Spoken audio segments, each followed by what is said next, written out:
오늘 우리에게 주시는 하나님의 말씀 사도행전 19장 1절에서 7절까지의 말씀.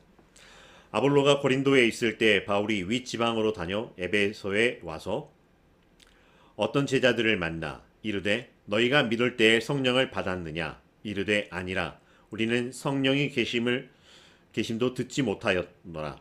바울이 이르되 그러면 너희가 무슨 세례를 받았느냐 대답하되 요한의 세례니라.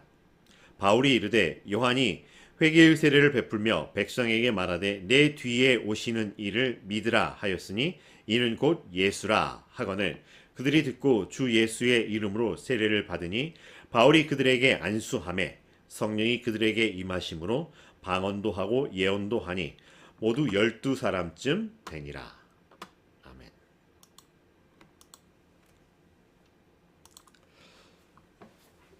새해가 시작되었고 첫 번째 주일 예배를 드리고 있습니다.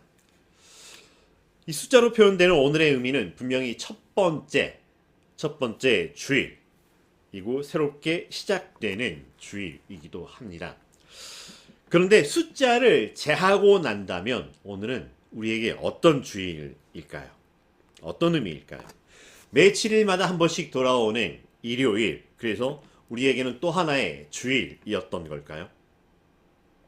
사람들은 저마다 자기가 속한 곳에서 살고 있는 삶의 자리에서 오늘을 맞이하고 있습니다. 그들에게 오늘은 어떤 의미일까요? 수능을 치렀던 수험생들 또 그 가족들에게 1월 5일은 어떤 의미일까? 최종 합격자의 발표, 수시와 정시를 다 모함하여서 합격자의 발표를 향해 지나가는 D-Day 중에 그냥 하루라고 하는 그런 의미일까? 무언가를 기다리며 준비하는 사람들, 또 무언가를 해내야 하는 사람들에게 오늘은 어떤 의미일까? 되물어 봅니다.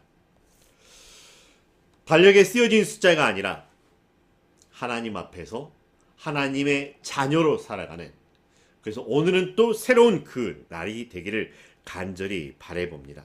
얼른 지나갔으면 하는 하루가 아니라 하루를 살아도 행복할 수 있다면이라고 이야기했던 사람들처럼 오늘 하루 나는 하나님 앞에서 하나님의 자녀입니다. 그렇게 오늘 하루 충분하게 하나님 앞에서 하나님의 자녀의 기쁨과 감사를 누리며 그 충만한 은혜를 누리는 삶 되기를 바랍니다. 그래서 이렇게 인사하기를 원합니다. 사랑합니다. 축복합니다. 기도합니다. 응원합니다. 작년 인사와 똑같네요. 예, 작년 인사와 똑같습니다. 그렇지만 우리는 작년의 인사를 되풀이하는 것이 아니라 오늘의 인사이고 오늘을 살아가는 사람들을 향한 우리의 마음이라고 하는 것입니다. 응원합니다. 기도합니다. 축복합니다. 왜요? 사랑하기 때문에 라고 하는 마음입니다.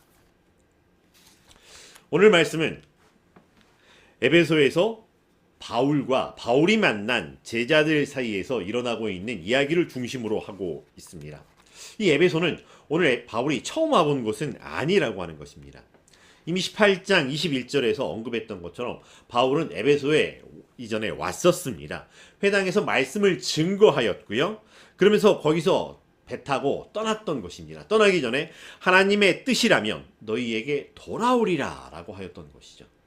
그렇게 하나님의 뜻 안에서 돌아왔고요. 에베소에 와서 이제 몇 사람의 제자들을 만나게 되었습니다. 그리고 그 만난 사람들과 이야기를 하다가 그 제자들에게 두 가지 질문을 하게 됩니다. 너희가 믿을 때 성령을 받았느냐? 그리고 이어지는 질문은 너희가 무슨 세례를 받았느냐라고 하는 것입니다. 그리고 그런 질문과 대답들 끝에서 바울은 정확하게 제자들에게 예수 그리스도에 대해서 알려주었고 예수님의 이름으로 세례를 베풀었고 안수하여서 성령이 그들에게 임하고 방언하고 예언하였다라고 하는 이야기를 오늘 말씀에서는 들려주고 있습니다. 오늘 말씀은 초대교회에서 늘상 일어날 수 있는 이야기 중에 하나입니다. 에베소에서도 바울이 제자들을 만나서 제자들을 굳건히 세웠구나라고 하는 이야기일 수도 있습니다. 그렇게 좋은 게 좋은 것으로 흘러갈 수도 있지만 풀리지 않는 몇 가지 의문들이 계속해서 제 마음에 맴돌았습니다. 제자들이라고 했는데 바울이 만난 이 제자들은 도대체 어떤 사람들이었을까? 그리고 바울이 제자들에게 주었던 이 질문은 도대체 어떤 의미일까? 세례를 받았던 제자들에게 왜 바울은 다시 세례를 주어야 했을까? 라는 생각을 해보게 됩니다. 에베소와 바울. 에베소는 바울이 말 그대로 잠깐 있다가 떠나간 곳이었기 때문에 사람들이 바울을 기억할까 싶은 곳이기도 하고 그만큼 바울의 영향력이 너무나도 적었던 곳이라고 할 수 있습니다. 그렇지만 바울에게 영향을 받았던 브리스길라와 아굴라가 사역을 하고 있었던 곳이었고요. 그곳에는 이미 우리가 지난주에 살펴보았던 아볼로라고 하는 사람이 와서 함께 사역을 하던 곳이기도 합니다. 물론 아볼로도 마찬가지로 주의 도를 알고 예수를 전하고 있었지만 요한의 세례만 알고 있었던 사람입니다. 왜 그 이름을 요한의 세례라고 명명하였는지 다시 한번 의문이 일어나기도 합니다. 그렇지만 브리스길라와 아굴라를 만나서 예수 그리스도의 복음에 대해서 분명하게 알게 되었고 브리스길라와 아굴라와 함께 성경 공부를 하였습니다. 자기들끼리만 성경 공부를 하였던 것이 아니었다라고 하는 것은 아볼로가 떠나갈 때 형제들이 격려하여 주었다라고 하는 표현들, 제자들이 그를 위하여 추천의 편지를 써주었다는 것을 보면 이미 제대로 된 사역들이 일어나고 있었고 거기에 분명히 신앙 공동체가 세워져 있었다라고 하는 것, 우리가 짐작해 볼 수 있다라고 하는 것입니다. 그리고 제자들이라고 하는 표현들 속에서 오늘 바울이 만난 사람들은 아마 이런 공동체 안에 있었던 공동체의 지체 중에 몇 사람이라고 우리가 생각해 볼 수도 있을 것 같습니다. 그런데 바울이 제자들을 만나서 나누는 대화는 이게 뭐지? 싶은 마음이기도 합니다. 행간의 이야기에서 우리는 모든 것들을 다 짐작하고 그렇구나 알 수 있는 것은 아니지만 왜 이런 일이 일어나야 했는가? 충분히 물음표를 가져볼 만한 그런 생략들의 이야기들이 있었다라고 하는 것입니다. 믿을 때 성령을 받았느냐? 이 질문은 아무나에게 할 수 있는 질문이 아니었습니다. 아마 처음부터 툭 던졌던 질문은 아니었을 것 같습니다. 이렇게 저렇게 이야기를 하다 보니까 예수님에 대해서 알고 있고 예수님을 고백하고 있는 제자들이었기에 그래서 그 믿고 있음을 전제로 질문할 수 있었다라고 하는 것입니다. 너희가 알고 있는 이 예수님, 그래서 너희가 이 예수님을 믿는다라고 했을 때, 믿었을 때 성령을 받았느냐? 라고 하는 것이 어쩌면 그 행간을 모두 포함하여서 물어볼 수 있는 질문이지 않을까 싶습니다. 너희가 알고 있는 예수님을 너희가 믿었을 때 성령을 받았느냐? 그런데 제자들의 대답은 우리는 성령이 계심도 듣지 못했다라고 하는 것입니다. 성령이 계심도라고 하는 것이 조금 걸림이 되긴 하지만 우리는 성령이 계심은이라고 했으면 예수님은 알고 있지만 성령이 계심은이라고 이렇게 흘러갈 수도 있겠지만 어쨌든 성령이 계심도 듣지 못했다라고 합니다. 그러나 예수님은 알고 있고 예수님을 믿고 있었다라고 하는 것이 선행되고 있음을 짐작해 봅니다. 그런데 뒤이어지는 바울의 질문. 그러면 너희가 무슨 세례를 받았느냐라고 이야기를 합니다. 이어지는 그들의 대답은 요한의 세례라고 이야기를 합니다. 당시 초대교회에서 행해지고 있었던 세례는 예수님께서 복음을 전파하는 그 자리에 세례를 줄 것을 명하였기에 초대교회에서는 믿는 자들에게 자연스럽게 행하던 의식이었다라고 하는 것입니다. 그런데 그 시대에 또 다른 사람들이 또 다른 공동체에서 행하고 있었던 어떤 세례가 있었을까요? 요한이 주었던 요한이 주었던 세례는 주의 길을 예비하기 위한 것이었고 그렇게 회개의 운동과 회개의 사역을 불러일으키면서 세례와 함께 이루어지고 있었다라고 하는 것입니다. 그런데 여전히 그 사역들이 그 운동들이 예수 그리스도의 복음과 함께 이루어지고 있었던 것이었을까요? 그래서 그들이 하는 일들을 요한의 세례라고 이야기를 했던 걸까? 바울이 던지는 질문의 제자들은 너무나 자연스럽게 요한의 세례 말고 또 다른 게 있나요? 라고 하는 뉘앙스를 던지면서 이야기하는 것처럼 들려졌습니다. 에베소에서 만난 제자들, 뭔가 말이 통하는 듯 하였지만, 그래서 당연히 에베소 교회의 지체이고 그것에 속한 제자들이라고 생각했지만, 그렇다면 뒤이어지는 이 대화들은 도대체 뭔가 하는 것입니다. 아직 이 사람들이 공동체에 속하긴 했지만 제대로 배우지 못했던 걸까요? 그냥 신입 교인이고 새신자쯤이라고 할 수 있을까요? 아니면 믿고 있었음에도 불구하고 그들이 온전한 믿음으로 이어지지 못했기 때문에 이런 일이 일어나는 것인지, 아니면 이 모든 일들이 온전히 다 이루어졌음에도 불구하고 그들이 받아들이고 수용하고 있는 것이, 그 수준이라고 하는 것이 요한의 세례의 수준이었다라고 하는 것을 이야기하는 걸까? 그도 아니라면, 만약 에베소 교회의 지체에 속한 것이 아니라고 하면 도대체 이 제자들은 어디서 온 사람들이었을까? 아볼로처럼 어쩌다 주의 도를 알게 되고 예수를 믿게 되었던 아볼로 같은 또 다른 사람들이었을까? 그래서 아볼로처럼 에베소에 왔지만 아볼로는 이미 떠났기 때문에 아볼로를 만날 수 없었고 거기 있었던 브리스길라와 아굴라를 만나야 하는데 만나지 못했던 것이었을까? 너무나 부족한 자료를 가지고 이 사건을 해결하려고 추론하려고 하다 보니까 억지 이야기를 쓰게 되지 않을까 하는 생각도 하게 됩니다. 그런데 이 말씀을 묵상하고 묵상하다가 불현듯 해결되지 않은 이 모습처럼 보이는 이 상황이지만, 이것이 오늘 우리의 모습을 반영하고 있는 것처럼 제게 보였습니다. 그들의 모습에서 오늘 우리의 모습을 보았다라고 하는 것입니다. 예수님을 믿는다고 하면서, 그래서 세례를 받았다라고 하면서, 세례교인이라고 하면서 우리에게 다시 한번 되물어보게 됩니다. 되돌아봅니다. 우리는 성령을 받았나? 우리가 받았던 세례의 의미가 도대체 무엇인가? 다시 한번 되물어보지 않을 수가 없습니다. 내가 구주로 고백하고 있는 나의 예수님은 나의 삶 어디에 있는가? 나는 그분을 내 삶 어디에, 나의 어디에 모셔두고 있는가라고 하는 것입니다. 그렇게 내가 모셔두었던 나의 예수님은 나의 삶에 어떻게 연결되어 있는가라고 하는 것. 질문을 바꾸어서 좀 조심스럽지만, 예수님은 그러면 우리에게 예수님을 주셔서 우리가 어떻게 예수님을 쓰기를 바라셨을까? 쓴다라고 표현해서 죄송합니다. 예수님과 어떻게 살아가기를 바라셨던 걸까? 그렇게 다시 본질적으로 질문하지 않을 수가 없습니다. 바울처럼 당신은 예수 그리스도를 당신의 구주로 고백하며 믿게 되었을 때 성령을 받았습니까? 교회에서 세례 교육을 할 때 묻는 질문들이 있습니다.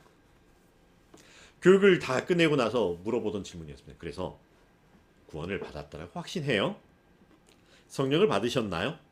예수님을 영접하셨나요? 당신은 거듭났나요? 그래서 당신은 죽으면 천국에 갈 수 있나요? 예수님이 당신의 구주이신가요? 예수님께서 당신을 구원하시기 위해 이 땅에 오셨고 십자가에 죽으셨고 부활하셨음을 믿나요? 혹자는 모두 시원시원하게 예라고 대답하기도 하고, 어떤 사람들은 선택적 예의 질문을 하기도 합니다. 사실 따로따로의 주제들이기도 합니다. 그렇지만 모두가 한 가지로 꿰어있는 이야기이기도 합니다. 한 가지가 예라고 하면 모든 것들이 자연스럽게 이해로 연결될 수 있는 맥락을 가진 이야기들이라고 하는 것입니다. 고린도전서 12장 3절에 보면 누구든지 성령으로 아니하고는 예수를 주시라 고백할 수 없다라고 이야기를 합니다. 그래서 문장으로 주는 그리스도시요 살아계신 하나님의 아들입니다라고 하는 것을 읽어낼 수는 있겠지만, 눈이 있으니까 보였기에 읽어낼 수는 있지만 고백할 수 없는, 시인할 수 있는 것은 성령님의 감동하심이 아니고는 할 수 없다라고 하는 것입니다. 바울이 던졌던 질문을 조금 나누어 봅니다. 그래서 나는 예수님을 믿고 있나요? 그래서 성령님의 은혜 안에 있나요?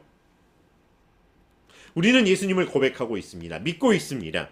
그런데 예수님과 믿고 있음 사이에 칸을 띄워 놓는다면 그 빈칸에 어떤 단어가 들어갈 수 있을까? 질문해 봅니다. 예수님을 믿고 있음, 온전히 믿고 있음, 분명히 제대로 하나님의 뜻대로 진리 안에서 이런 단어가 충분히 들어가고 있는가? 아니면 적당히 어느 정도는 믿고 싶은 대로 내가 정한 기준을 따라 조금 불안정하지만 이런 단어가 들어있을까요?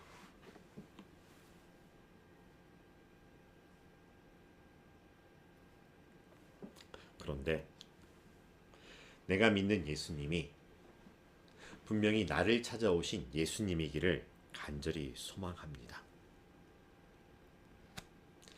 예수님과 함께 살던 시대의 동네 사람들도 예수님을 분명히 알고 있었습니다. 고백합니다.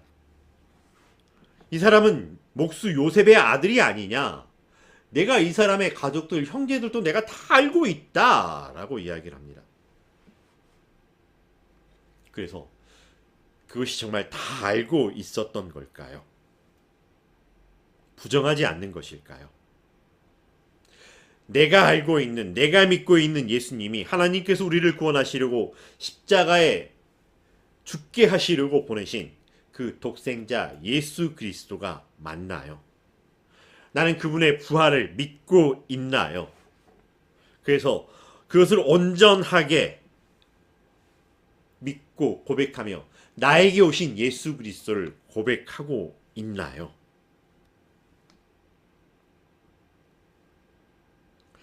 하나님께서 알려주시고 믿게 하시려는 그 진리를 온전하게 알고 믿고 순종하고 있나요?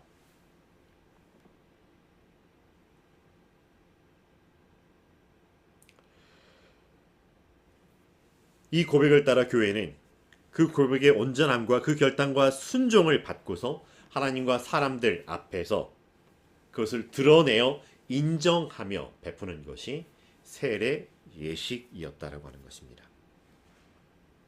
그런데 만약 세례는 있고 예수님이 없다면 그것은 어떤 세례일까요? 성령의 역사하심으로 신앙 고백문이 단순히 읽기가 아니라 내 영혼의 고백이며 정말로 그러하외다 아멘이라고 될 수 있는 것. 그래서 세례의 이유와 성령의 임재하심의 이유는 오직 예수 그리스도 외에는 없다라고 하는 것입니다. 그 예수 그리스도와 내가 하나가 되었습니다라고 하는 그 고백, 그 고백 위에 세례를 베풀고 성령의 임재하심이 일어나고 있다라고 하는 것입니다. 요한의 세례에는 하나님의 나라를 향한 이야기가 있습니다. 회개도 있습니다. 죄사함을 얻게 하는 요한의 세례라고 이야기를 합니다. 하지만 마치 속죄제를 대신하듯 또 하나의 정결의식을 치르듯 이뤄낼 수 있지만 그 안에는 내 의지를 따라 회개하고 나의 선택에 따라 회개 합당한 열매를 맺어갈 수는 있지만은 단번에 죄사함의 속죄를 드러내신 예수 그리스도가 들어있지는 않았다라고 하는 것. 예수 그리스도가 그 안에 들어있지 않기 때문에 그의 세례로는 우리의 구원과는 상관이 없을 수 있다라고 하는 이야기입니다. 바울이 제자들에게 다시 세례를 주고 안수하였던 것은 우리가 하는 방식으로 세례를 주어야 돼 라고 하는 이야기를 하려고 하는 것이 아니었다라고 하는 것입니다. 우리를 찾아오신 예수 그리스도, 그래서 우리와 함께 하신 예수 그리스도, 그래서 우리의 구주가 되어신 예수 그리스도를 우리가 분명히 알아야 한다라고 하는 것입니다. 우리의 죄를 위하여 오셨고 우리의 죄를 때문에 십자가에 못 박혀 죽으셨고, 그러나 우리의 죄사함과 구원을 위하여, 영원한 생명을 위하여 부활하신 예수 그리스도가 우리의 예수 그리스도이십니다라고 하는 것을, 그래서 그 예수 그리스도를 우리의 구주이시라고 하는 것을 바르게 알고 그것을 바탕으로 우리가 고백하고 온전히 순종의 삶을 살아야 한다라고 하는 것을 들려주기 위함이었다라고 하는 것입니다. 그래서 있어야 할 것이 반드시 있고 이어져야 할, 연결돼야 될 것이 반드시 연결되고 이어졌기 때문에 그 자리에 성령의 역사하심과 인도하심이 이루어졌다라고 하는 것입니다. 바울이 안수하여 성령이 임하였던, 그래서 방언과 예언을 하였다라고 하는 것이 중요한 방점이 있는 이야기 아니라 예수 그리스도의 이름이 있었고 그 예수 그리스도의 이름이 있어야 할 곳에 온전히 바르게 있었고, 그래서 그 예수의 이름이 그들에게 온전히 역사하여서 그들이 예수 그리스도의 이름 안에 잠겨 있었기에, 그 말씀과 하나님의 말씀과 온전히 연결되어 있었기에 하나님의 나라를 위하여 성령의 역사하심이 일어나고 성령의 은사가 그 자리에 드러나게 되었다라고 하는 이야기를 하는 것입니다.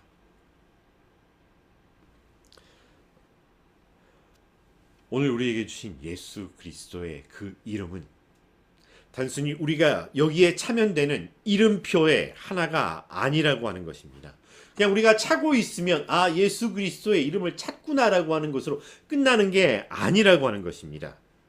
세례의 뜻처럼 그 이름에 잠겨 있어야 하는 것이라고 하는 것입니다. 그 이름으로 우리가 덧입혀져, 덧씹혀져, 덮여져 있어야 한다라고 하는 것을 의미하는 것입니다. 혹시 우리는 우리에게 주는 이 예수님의 이름을 예수라고 쓰고 혹시 요술램프라고 잊고 있는 건 아닌가 돌아봅니다. 혹시 예수라고 쓰고서 나를 괴롭히는 분이라고 쓰고는 있지 않습니까? 빚쟁이처럼 날마다 나를 찾아와 이자 내라고 빚 갚으라고 독촉하고 채근하는, 나를 귀찮게 하는 사람이었을까요? 아니면 예수라고 쓰고서 신종 율법 가이드라고 쓰고 있습니까? 예수를 더 잘 믿기 위해서는 이렇게 해야 돼 라고 하는 곳에 쓰이고 있는 예수의 이름은 아니었는지, 아니면 그냥 예수라고 쓰고서 내 삶에서 나를 자유하게 했으니까 아무렇게나 살아도 되라고 하는 곳에 떡 붙여서 자유와 방종을 향한 자유이용권으로 쓰고 있는 것인지. 오늘 우리는 예수 그리스도의 이름을 이야기하면서 양극단으로 치우쳐져 있는 한국 교회의 모습을 보게 됩니다. 신학적 해석에 이런 다름 저런 다름으로 교파와 교단이 달려져 있는 것이 아니라 정말 그 예수님이 우리가 말하는 예수님일까 싶은 그런 모양새이기도 합니다. 의견의 다름이라면 얼마든지 수용하고 조율하면서 소통하고 더 큰 합의를 이루어가기에 애쓰고 수고해 볼 수도 있습니다. 왜냐하면 한 하나님, 한 주님, 한 예수 그리스도, 한 복음이기 때문에 그럴 수 있습니다. 섬기는 방식의 차이일 수 있습니다. 그런데 같은 이름을 쓰고 있지만 달라져 버렸습니다.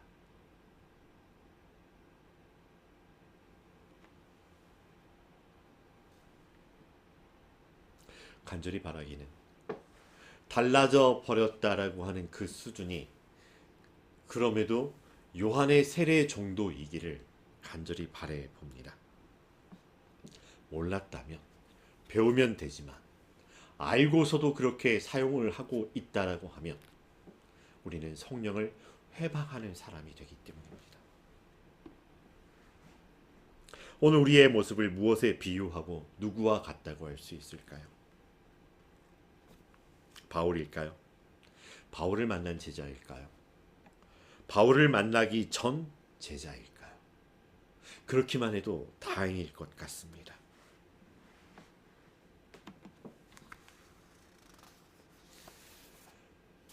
바울을 만나기 전에 제자들. 그러면서 그것이 전부다고, 그것이 내가 알고 있는 것이 진짜다고, 오히려 바울이 알고 있는 것이 가짜라고 혹시 이야기하고 있지는 않는지요. 물론 설교를 전하고 있는 저도 모든 것을 다 안다라고 이야기를 할 수 없습니다. 하나님께서 제게 보여주신 것 안에서, 들려주신 것 안에서 그것들을 가지고 함께 나누고 있을 뿐이라고 하는 것입니다. 다만 우리에게 주신 예수 그리스도의 이름을 아무렇게나 써도 되는 이름이 아니라고 하는 것을 기억하기를 간절히 바라봅니다. 너희가 내 안에, 내 말이 너희 안에 있기를 바라시는 예수님의 말씀처럼 우리가 온전히 그 예수 그리스도의 이름 안에 잠겨 있는 오늘의 삶 되기를 간절히 소망합니다.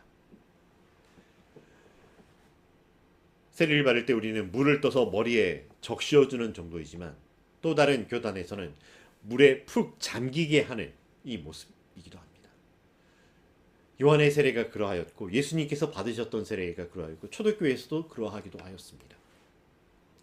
그래야 된다라고 하는 이야기를 하려고 하는 것이 아니라 그렇게 물속에 잠기었다라고 하는 그 의미처럼 예수 그리스도에게 온전히 푹 잠기어져 있는 우리가 되기를 바란다고 하는 것입니다. 물속에 잠겨 있노라 보면 호흡이 가빠지기도 합니다. 그러다 보면 호흡이 가빠져서 얼른 물 밖으로 나오려고 발버둥을 치기도 합니다. 그런데 그 발버둥을 치면서 벗어나려고 하는 것이 아니라 그 깊은 예수님께 잠겨서 우리의 옛사람이 온전히 죽게 되기를 간절히 바란다라고 하는 것입니다. 그래서 예수님께서 나를 건져내어 주셨을 때 예수님의 생명과 하나가 되어서 예수님과 함께 호흡하며 살아가는 새로운 피조물의 삶이 되기를 간절히 바랍니다.